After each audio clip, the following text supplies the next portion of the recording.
You gotta figure out.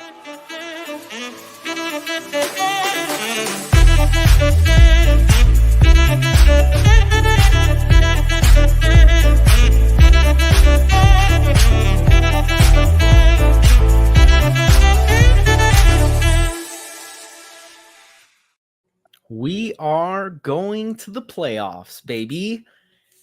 Who would have guessed a clean sheet against FC Cincinnati? Not any of us would have guessed No that. one had it on their bingo card. I No, gotta silence my No? phone because I'm getting blown up for a bunch of. I don't know how some Dave's math gonna. today. I don't know how Dave's gonna spin this one for his Dave Stradamus prediction to be like, oh yeah, well if you I got take the two. I the got the T two and goals dot for the us. I's and I got 2 goals for us, correct. And if you get our 2 goals and then their 2 goals that they should have scored, that's 0 goals. So 0 goals for them, right? That works. sure. It worked. I just had my antennas were crossed. That's all. Dave Stradamus math, baby. Never fails. Very interesting stuff. So Inter Miami defeat FC Cincinnati 2-0, as they say, and clinch their playoff position. I think firmly put one hand on the supporter shield. And I guess before we fully get into it, shout out to our chief Heron Heads, Matias, Chow, and Mari V. Is that right? Is that what we got going on these days? Yeah, Matias, Chow, and Mari V, thank you so much for your generous support. If you'd like to support us on Patreon, you'll find a link in the description wherever you are listening. And if you are watching live on YouTube or X, be sure to like, repost, or subscribe, all those things. And yeah, that was what a way to like start the match. And then everything was going great until it wasn't. But at the end, because of key individual performances, it never got tight. And I think that was a huge positive that we can take away from this match is we closed this game out after we went down to 10 men in a way that we have not this season against potentially one of the other best teams in the league. So let's just obviously dive right into the match and how's everyone feeling? What's you guys' like initial reaction to this match? I mean, right off the bat, anytime that we have a clean sheet, that's something to be extremely proud of because this club has always had an issue keeping the opposing team off of the scorings table. So we take the clean sheet, also playing a man down for half the game, for a little more than half the game, and still pulling off the clean sheet is even more of a testament to how sound this team played. Once Toto came out, you're just waiting for the other shoe to drop. I mean, we had a 2-0 advantage in the last match against Columbus, and we saw how that turned out. So a lot of us were jaded and waiting for the screw ups to come. And it was Columbus. You look like Columbus all over again. Right, and it was the opposite. The team actually they stepped up, and we saw some really, really, really good defensive performances. We haven't seen David Martinez in a little bit, and he came out extremely strong. Cello again, offensive side excluded. Really, really, really, really, really sound on defense, making some great blocks. Yannick Bright constantly sorry for the pun, but constantly the bright spot on this defense.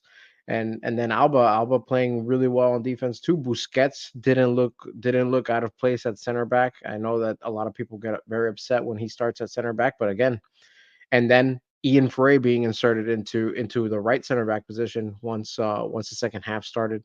That was also, I mean, we love having Frey on the pitch at all times, but this was the first time really that we saw him more in that central defense role, and even was able to push up the ball as well. And that's even harder to do once you're down a man. So, I mean, there's just so many good things to say about this match defensively, and that typically doesn't happen for us. Yeah, you took everything that I was gonna say, so I have nothing to say. Thank you, David, because you spoke for like 10 minutes. But no, I agree with everything you said. I was gonna say defense. It's been our weak spot. We just proved it against a very strong FC Cincinnati team. Yes, Acosta wasn't a starter. He came in later on in the match. But still, we still shut him down in the second half. He did nothing. So you said it. Martinez played lights out today. Cello played very sound. Just an all-around great defensive performance from the whole unit as a whole.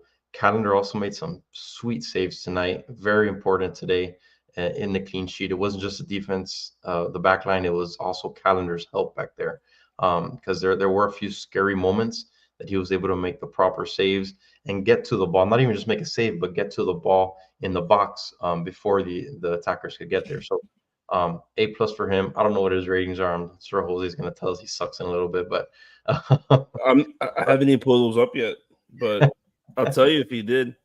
But no, man. I mean, great team play overall. Pistolero was a Pistolero today.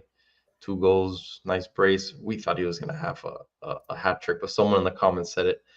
Avilés's antics probably held him back a little bit, unfortunately. Yeah, Jorge Garriga, thank you for that. Yeah, Avilés was rough. I'm sure we'll talk about it more in a little bit, but overall, great match. I don't wanna bring us down just because of Avilés. I think the team held it together even with that, and it was great. And we got to give Chelo credit. Dave, I guess he just took a little dig at his offensive. He had the assist in the first minute. First minute assist, man. Earliest goal of Inter Miami's so fast. history. It's blink and you miss it type of thing. It was like, what, 30 seconds, was it? 33 seconds. 30, yeah, I was going to say 32 or 33 seconds, yeah. Yeah, but I couldn't even turn on the TV. He had it, like, he showed today all the things that we always say to an extent. Like, we know he's good very defensively, but I don't know, man. Like, he didn't make that mistake that left you just scratching your head. He let Toto do that for everyone. But Chelo was really good, man. He stood out to me in this match, especially as the game wore on. And I also thought just so many players just played so smart. And I loved how we didn't really park the bus in the traditional sense of like letting Cincinnati hold the ball the entire time. We took chances. Like, we actually got up the pitch despite being down to 10 men, despite having a 2-0 lead. I think it helped diffuse so much pressure at times, and it allowed us, even the commentary was saying that Inter Miami dictated parts of the second half, and that is not something we always see when we're defending a lead and or down a man, because this is not the first time we've been down a man this season, and we've seen different outcomes when that has been the case. So I really like that approach. I was a little, I guess, surprised that we came out with a 5 or 3 at the back. When I saw the lineup, I thought we were going to go to a traditional 4 at the back. But again, man, like, the opening lineup, the opening strategy has been working. And like, Tata does deserve credit for setting us up in a good situation. And we capitalized on our opportunities early, and that made all the difference, because as soon as we got out of the gates, I don't think Cincinnati touched the ball before the first goal. So I just think that they didn't touch the ball for the entirety 32 seconds before that first goal. Right. That's what I'm saying. That's not saying much. Holding the ball for 30 seconds is something, man. I mean, 30 seconds is a lot more for some people than others, I guess. That's true. But I think regardless, I think that does deserve credit. As we've said in the past, he does set up a team well. He has a hard time in game and making changes. To his credit, he made some early, and I'm saying early with air quotes because it's early relative to Tata's normal substitution windows, but he made some early changes. Maybe the red card forced his hand a little bit, but Tata made changes in a timely manner. Could he have subbed off Suarez a little bit earlier? Sure, but I didn't think it was like so egregious as other times, especially because we're not relying on Suarez right now to chase the game. I thought he did a good job at managing this game. He set us up really well. Busquets has been working in the back. And the midfield, I don't know if it's been the emergence of Bright, but the midfield is like fully sorted, in my opinion, with Gomez, Redondo, and Bright. I think it seems like it's making sense to put Busquets back there and maybe making me interested in the 3 at the back as long as Busquets is back there. Maybe. I'm not fully sold on it, but maybe. And to your point of not taking Suarez out earlier, he affected the game in more ways than one, with just not just with his 2 scores up front, but how many times did he pick up a yellow for the defense? I think somebody in the comments had mentioned it before. I think Christian Jordanov. um, it's true that that's a skill in of itself to be able to put pressure on the defenders and know when they're overcommitting or getting themselves out of position, and forcing those fouls. That's huge. So, and that's something that you don't see it from Campana. He doesn't have the wisdom to do that. So absolutely, we take that, and that's a big reason why it's important to kind of leave him on as long as you possibly can, because he does affect the match in more ways than one. So yeah, my first reaction, I was very excited. I was happy for I haven't even gone. I don't understand. You guys were. We saw you. You were there taking notes, pulling up the match ratings. Thank you for letting me do my stuff. I am very excited about this win for multiple reasons. First of all, we showed resilience in a time when, I mean, I kind of said it right. I mean, he got literally pulled out by the referee, but like we literally said, this guy's playing hot, and that's the thing that Toto does. That it's what makes him good, but it also, I feel like it's becoming more of a detriment at this point, where we just need to have our 11 out there, right? And it's something to keep an eye on, because I mean, if you see all the messages flowing by other all these folks, that they're all upset. We're all upset too. It's like it's constant with this guy, and it puts us in a bad spot. And it's just, I mean, how many games are you gonna get suspended this year? For a spot that we're not necessarily deep in. You know what I'm saying? So it's something that he really needs to get this under control. I loved our fight. We had an amazing fight. We just being down a man, and how we literally a game prior, versus Columbus, that we were just like in a similar predicament, and we totally folded. We folded, and it felt like it. You said, Julio, that we never let it get to that point, but I kind of felt like we were on our heels at one point, right? In the beginning of the second half, I kind of felt like we were on our heels, whereas in the first half we were on our toes, like we were dictating the whole game.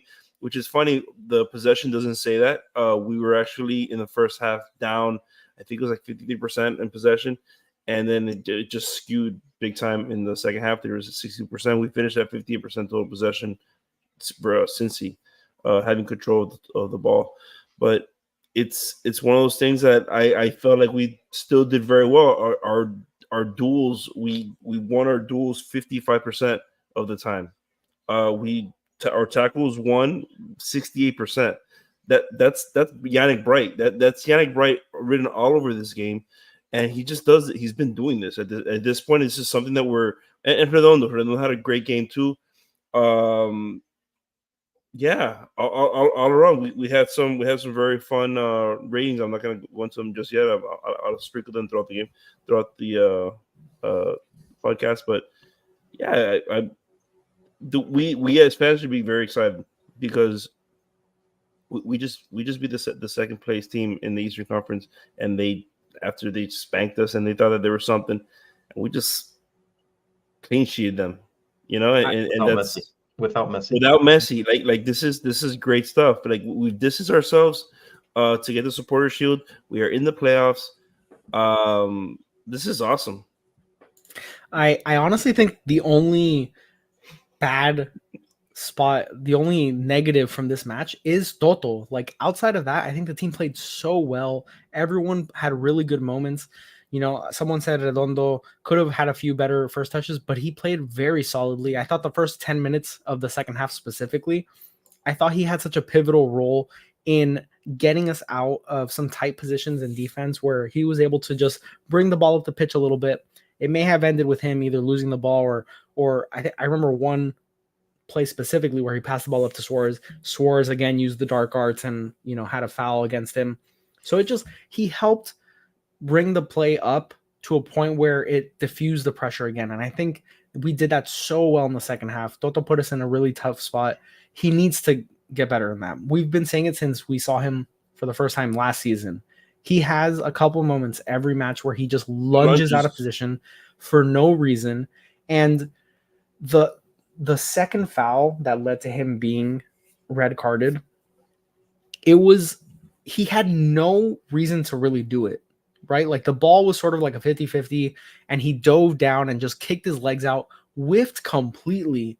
And to me, it was a no doubt. I think everyone here feels the same way. It was like a no doubt second yellow.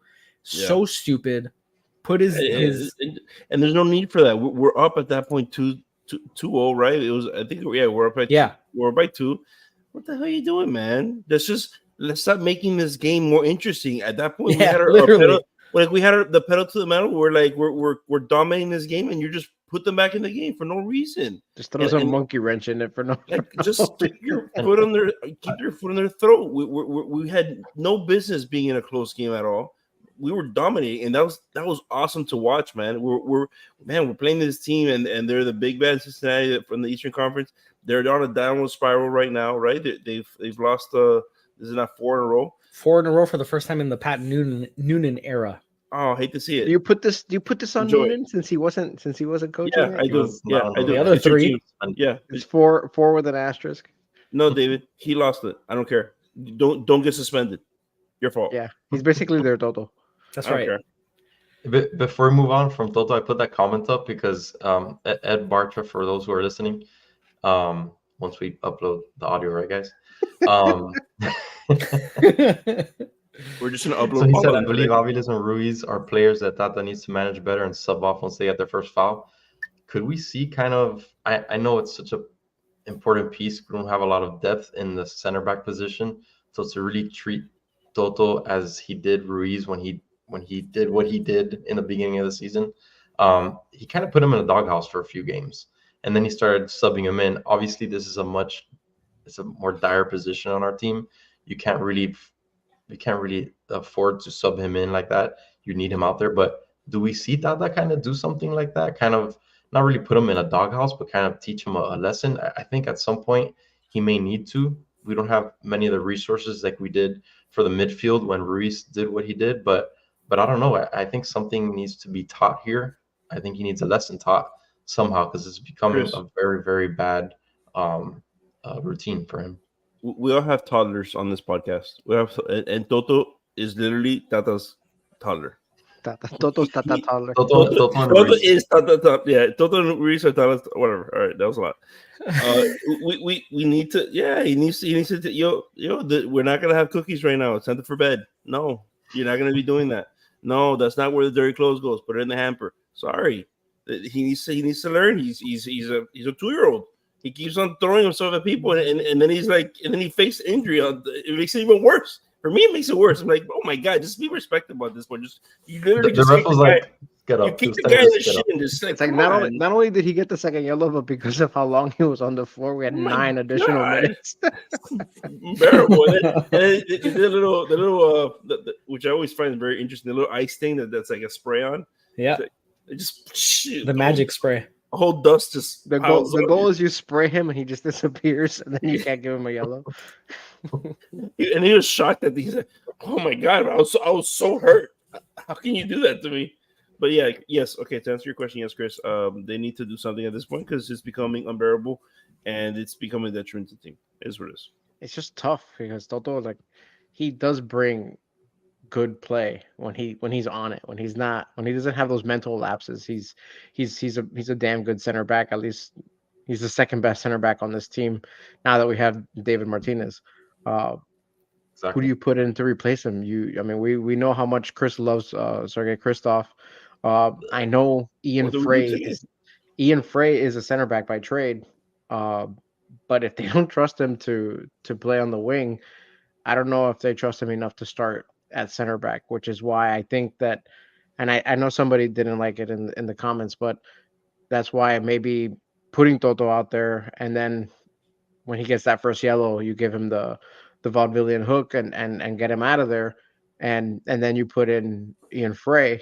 That way you kind of stretch Frey's legs a little bit, and you still give a chance for your good Toto play, but you're kind of putting yourself at risk because maybe Toto wants to step himself up a little bit and go for the straight reds moving forward. So you just don't know. But then you're still risking that yellow card accumulation too, which we've seen him have already too. So but that's fine because a yellow card accumulation, like if it doesn't put you in a bad spot in game. Yeah, he won't play the next game, but Yeah. you do have somebody in there to replace him with. It doesn't hurt as much, you know. Right, not directly, yeah. Yeah, I don't think Tata is in a position to do the same as he did with David Ruiz. I don't think he can afford to bench Toto right now, given that he's, let's say, one of our best two center backs. And if you start Frey over Toto, then okay, you're saying then Toto is a sub. So then he comes on. Is your best two center backs? You're saying You can't have him as a sub, Right? You can't have him as a sub because he comes unreliable. on. If he comes on right and then does something crazy, then it's like, okay, not only did you use a sub, but that sub is then suspended for the rest of the game or ejected or whatever you want to, however you want to call it. He can't be a sub. So I think the position group is too thin to be able to teach him a lesson in the way of, hey, I'm gonna sit you, man. Like you gotta wisen up. He just has to learn. Like he has to grow up. He has to learn. He's super young, but he has to learn. He has to learn to play within himself, to maybe not go after certain balls. Maybe when he was playing before coming to Inter Miami, he was able to get to those, but he's not been able to get to them a lot this season. So he needs to just adjust his mindset when going for those, or just realize that, hey, if I'm going to go for the ball, I need to go about it in a much different way where I'm not sticking my studs up and catching a guy midway up his leg. Yeah, the other way that they can teach him is, it's not going to happen this season, but it's going to be by bringing in competition at that center back position. Because right now we're not in a position to really teach him a lesson because we do rely on him so much. Exactly. But in the future, yeah, you're going to continue to bring in players that are going to be like, okay, well, if you can't figure out how to stay on the pitch, then we're going to figure out a way to keep you off. And right now we're not in a position to keep him off. I kind of, this is the thing. I think we're in a better position than you guys think. Because right now, Busi is doing very well center back. Hate to tell you, he's doing very good. As well as Martinez.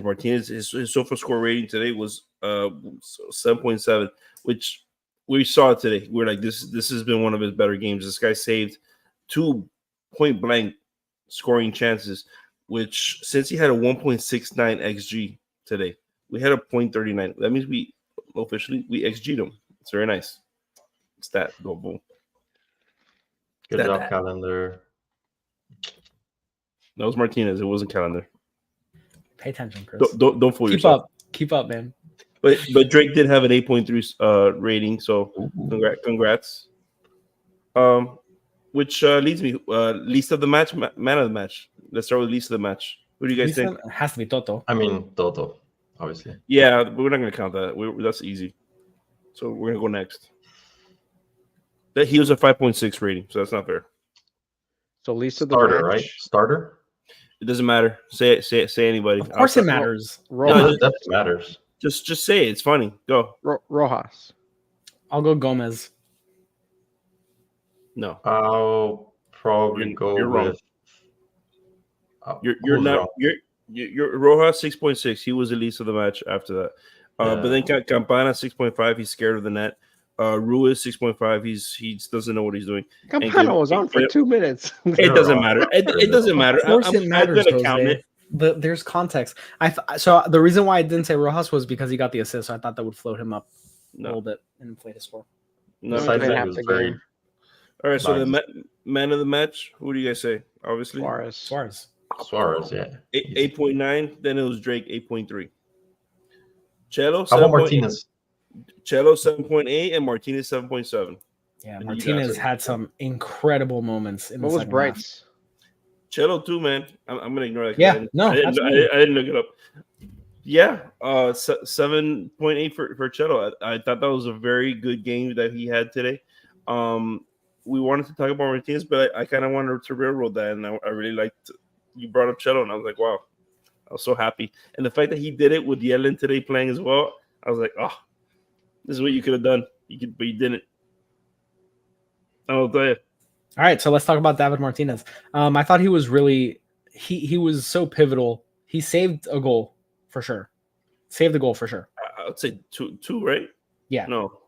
There was one that was like absolutely cleared off the line, perfect positioning, read it really well, and there was a second one that he he just defended extremely well when Cincinnati got into the box, which they did with more frequency as the game wore on.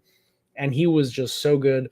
Even the one time where he like got up the pitch a little bit when he just randomly shot up, perfectly timed, didn't feel unnatural at all. He was just very solid. And unfortunately, we missed that in the Leagues Cup. That was a huge miss for us when we took on Columbus, and we felt it. And in this match where we had to hold on and defend a lead, he defended, man. Like, he showed everything that we wanted it in a defender to come in and solidify that back line. Busquets alongside him just did so well. And yeah, man, like, I can almost gush about everyone in this match outside of Toto. But David Martinez specifically, obviously his best match so far in an Inter Miami kit. You can see the vision with, sorry, Chris, real quick. You can see the vision with the three at the back, as long as Busquets is centrally and he's flanked by athletic, big, physical center backs, which is why having a David Martinez and an Ian Frey or a Toto, if Toto wasn't just so dumb like he was today, that works. That works when you have those three in the back, because yes, the athleticism that Busquets doesn't have is protected by the athleticism of the two guys around him. Yet you have the amazing passing and the brain power to really fortify that defense, and then you have your two wingers on the outsides there, and it's just that I can see how that's maybe what Tata's really been wanting with this formation, and he might have kind of figured it out by installing Busquets in that center back position.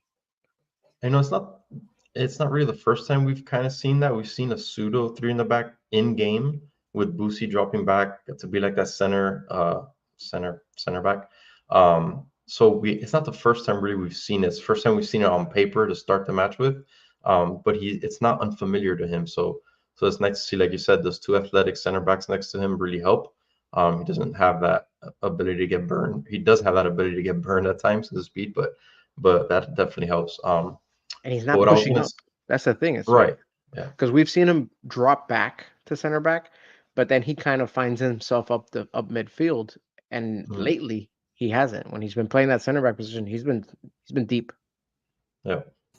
Yeah, just he's so smart, man. Like, he's so smart, and that's such an like obvious take, but it's like one of those things, man. Like when Messi's playing, and you're just like, Messi is so much better than all these players. And again, it's like Busquets is so smart and it's so obvious. It's just something you watch and you know, like it is what it is. It's simple, but it's true, you know. And what's cool is that you're watching these guys not panic like they were at what was it in the beginning of the season. I feel like we were always very yeah, it was beginning of the season. We were just very worried about every match that they would high press us. Have you guys noticed that we don't get high pressed anymore? It's exactly what I was going to point out. We pass out of it. We pass out of it really well now. Like we have gotten much better at it. Martinez's control and passing have been lights out, man. It's been refreshing to see up there. That's the one thing I was going to add to the Martinez talk, is that his control and passing is beautiful. He has his pinpoint passing. He doesn't get pressured. You know, he's cool, calm, and collected back there, and it's refreshing to see, because we've seen Toto do these dumb turnovers. We've seen Kristaps do these dumb turnovers. And so far, we haven't seen it from Martinez. Knock on wood, we don't see it. But man, it's awesome to see him back there. Besides the defense that he plays, just the intelligence to know where to pass it to and when to pass it. Yeah, and you get Yannick Bright too mixed in there, right? Like a little destroyer. Yeah. Like the back line's holding it up and doing a really good job, and then Bright just pops in and just blows up the other play and takes the ball away. And then he passes to Gomez or Redondo, and it's just right. And then beating press, you have Redondo and Gomez who can beat press. So that, yeah, teams have quickly come to learn that we've been able to overcome that, and it's a big testament. Again, cover your ears, shoes to Tata. Tata has been able to get this team. Look, that's a tactical thing that he was able to address. The teams were attacking us with that, and it was working, and it's no longer working, and that you have to give credit to the manager for that. I would say the biggest thing, though, Dave, is the emergence of Bright, because now what you're doing is you're putting in Redondo, Bright, and Gomez, and you're letting these dogs loose in the middle of the midfield, and Busi's not going to be one that's going to be doing any of that, right? He wants to be quarterbacking he's going to be the quarterback, and it's college football week 0, so I don't care. So literally, like he's there, he's just manning the offense. You know, Now he's Peyton Manning. He's just calling Omaha, and he's in the back line, just directing traffic. You know? Yeah, Now it's he's a good point though. officer. It's a good point though. Yannick Bright has been the key, right? Because it's allowed Tata to move Busquets back. Correct. And the midfield is ridiculous, man. Like Gomez, so Bright, and Redondo is a joke. We're Russell so didn't even annoying. play this match. Match after match. Very annoying. We're a very annoying team to play against right now. Yeah, which is funny. We were not annoying. I feel like when we had Messi and we had Busi in the middle, I feel like we weren't an annoying team to play against. We just were very dangerous, which we can still be dangerous while being annoying, which that would be very fun for us as fans. Well, just when was the last sprinkling time- Messi when right was now. I don't even know where he's going to play because, like, we know where he's going to play, Jose. He's going to take it Rojas' spot. I don't know who he's going to replace though. No, this is what I'm Rojas. saying. Yeah, that's a shame, right? Rojas is playing good. It's a damn shame, but also like It doesn't Messi's matter. coming in. No. But also bye.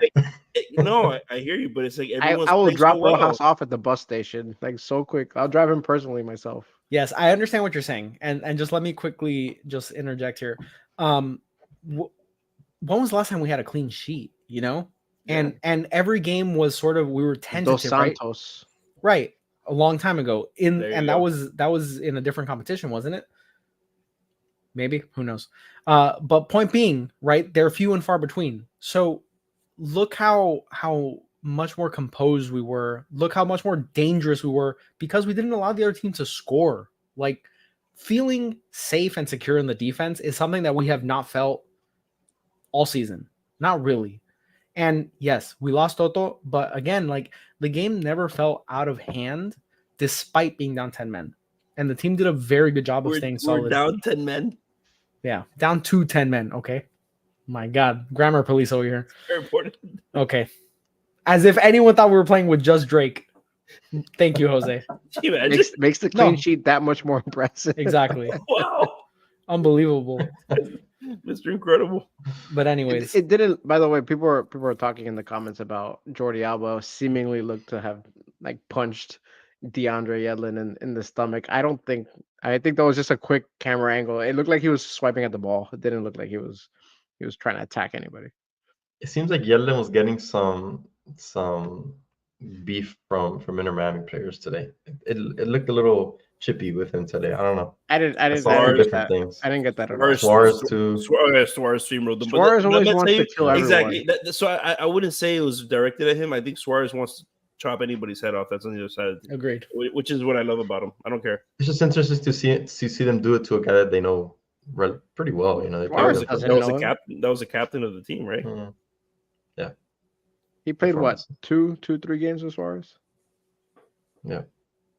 Yeah, if that. He'll bite his ear off, and he won't think about it. Suarez doesn't know him. He's like, "Who are you?" Please. This is my team now. That's right. Guys, we're in the 34th minute, and we have not described these goals. Take it away, Jose. No, that's you. That's you, big dog. Well, you brought it up. By all means, go for it. All right. We had Rojas intercept the second one. That was my favorite one. Rojas was basically just steamrolling past. I guess he predicted and he intercepted the pass. That was in the midfield. He passed it a quick outlet to Suarez. Suarez chipped it right back over to him. Tripped it right back over to Suarez, and did he chip it back to him? I don't know how many times. That was your favorite goal. They were all ugly passes. Those passes were all ugly. Every pass made me go, ugh. Let me ask you a question. David, did it end in a goal? Yeah, that's why it was beautiful. I don't care what you say. How about that? It ended in a goal. I don't know to tell you. It ended when in a you goal. have to look, if that was the only goal, then yeah, let that be your favorite goal. But when everything leading up to it is a train wreck, how is that your favorite goal? It's the one that slammed the door on them and made Toto say, "Now's the time for the red card." Hold my beer. There, I described it. Thanks, There's, Jose. there's another one. Go ahead. I was putting my dog's food down because it happened so quickly. But effectively, the ball came over to the right side. I think it was Rojas and Chelo on an interplay, if I'm not mistaken. Maybe Bright. I don't really remember. I'm telling you, like, I was not expecting the goal to happen. So Chelo gets the ball on the right-hand side, whips across in. Someone dummied it or didn't handle it properly, and it bounced to Suarez, who did a great job of sort of like reacting quickly, right, to chest the ball down, getting it down to his feet, and he just buried it. No mistake there. And it was like, literally, like, I'm just scooping dog kibbles into the bowl, and I just hear like the announcer starting to get like hype, and I was like poke my head out, and I see the cross come in and Suarez hitting it into the back, and then I'm like, oh, we scored. It almost felt like they were showing a highlight. It happened so early in the match, and Gomez dummied. There you go. So Gomez dummied it, bounced to Suarez. Suarez did a great job collecting the ball very quickly. His reaction speed is just unreal. Yeah. And I was getting ready to turn on the game, and on my phone I get the MLS updates, and I see you said like the match has started. It was the match has started, and then right after I see Miami 1-0. I'm like, that has to be like a glitch, right? Because I haven't turned it on yet, but you know, sometimes these apps have little glitches like that, and then I wait a few seconds and I turn on the game. I'm like, what just happened? What's going on? And our Discord went crazy too. If you haven't joined Discord, go do so. There's the link on the bottom. It's fun during matches. Great plug. Week. Incredible plug. Gotcha. Second goal, like Jose so beautifully described, and then David so astutely observed, and Chris for that matter. Every pass was awful. Rojas intercepted it, and isn't that what makes it beautiful? The first pass that was to Suarez in this beautiful like alley channel that opened up was such a baby pass that at that point I was like, oh, the play's done, because Suarez had to stop his full momentum, come back and collect the ball. Then Suarez chipped the ball over, and it was like a flop shot in golf. Okay, we don't get a lot of golf references usually. If they weren't in position to defend it before, they sure as hell were now. Gosh. So he flops it over back to Rojas, and that pass, I thought, okay, the defender's going to get in position to take the ball away from Rojas. And then at that point, I had blacked out because I don't even remember how Rojas got it back to Suarez, but then Suarez scored, and it was great. And we were like, oh, wow, it worked somehow. But those two passes, both should have ended the break off the bat. Yeah. But it worked. The final pass was fine. The final pass was fine. It was in the perfect position. Suarez was able to hit it to the right side. That was fine. It was before that was just ugly. You're on mute, Jose. Sorry. That Rojas had a beautiful, he outlet towards only the place where Suarez can get it. That was beautiful. I'm gonna tell you, the last pass maybe. Yeah, the last pass. The last pass. So beautiful that he got the second lowest match rating on the team. Who? Rojas. Suarez man of the match. I don't know what to tell you. Selective attention at its finest. He got plus 1.6 on that little flop pass. How about that? Speaking of toddlers. What are you talking about, Jose? We're not talking about the same thing. The flop pass. The flop pass to Rojas. Okay. Good stuff. Thanks, Jose. Still on the wrong horse. Jesus. But it's unbelievable. All right. Any other standout moments for you, Jose? Drake Callender. Some incredible saves. Yeah, the Drake Callender save that he didn't catch cleanly, and it became an interesting play. Yeah, that was a good one. I like the fact that he had the wherewithal. Game. He had the wherewithal a lot of times where he couldn't catch the ball cleanly, and he had the wherewithal to punch it out to a good spot, because sometimes you punch it out right into a dangerous spot that they can put the ball back in play. So I thought he did an excellent job of knowing his limitations and knowing when to really go out and put a punch out. So Drake was great. There's one on the left wing where he actually stepped out way further than I was comfortable with, but he timed it very well, and the winger had to jump over him. That could have potentially been a very scary play, because it seemed like he was going to get the ball in a very good position. He did that a couple times, and I thought he timed those runs where he came out really well, really well. And that scares me, because sometimes he doesn't do that very well. Agreed. Yeah, Agreed. like, There was You want him to. there was one play where typically, yeah. where he wasn't gonna get the ball. As soon as the ball was hit, I was like, I don't think Drake can get to that. And he went for it, and he missed, and the ball sort of jostled around. And I think that's the one where he took off the feet of Kubo.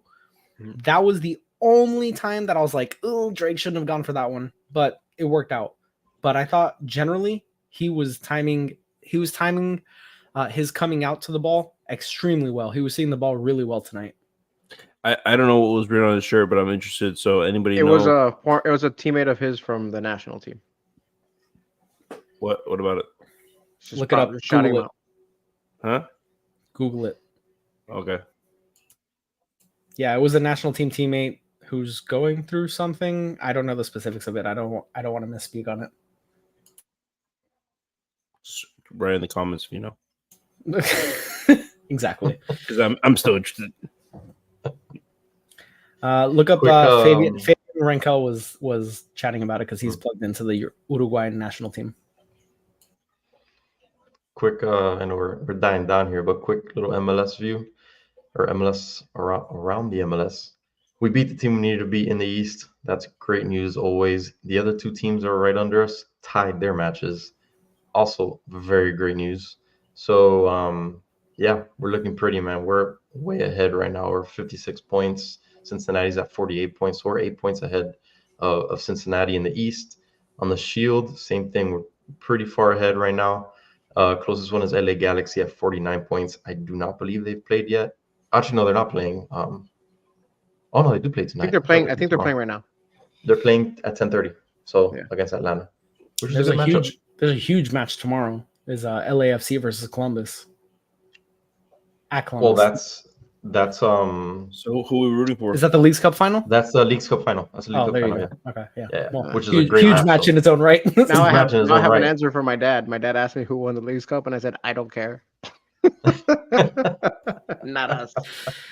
We're still technically Yeah, that's tomorrow. the Leagues Cup champions. That's right. There you go. Right. But yeah, so good stuff, man. Miami's looking very nice. Yeah, right now. this was a massive Yeah, win. huge. Honestly, Huge. like I'm not overstating when I say we have one hand on the supporter shield now. We've clinched a playoff spot, which is great news. It was gonna happen. Just there were already so many clinching scenarios that for us not to make the playoffs would have been just a crazy, Catastrophic, yeah, and just a crazy coincidence of results to get They would us have there. to like lose out basically. Lose out, and other teams would have to lose almost every single match. It would have been crazy. But anyways, playoff clinched. Supporter shield now is ours fully to lose at this point. It's been that way maybe a little bit, but now that we've beaten Cincinnati fully, We have 8 matches left. we have 8 matches left. Tony- It's coincidentally, it's been 8 matches that Messi has not played. We've won 7 of them. Wow, amazing. Who would have thought? That's a great job by us. What it is we reinvented ourselves, and we had to, because ultimately, like we have a lot of pressure on us as an organization, right? To just, with or without Messi, they've spent a lot of money to get this team to get to where they are right now, and for us to have responded the way we have when our captain went down, it's a huge. It's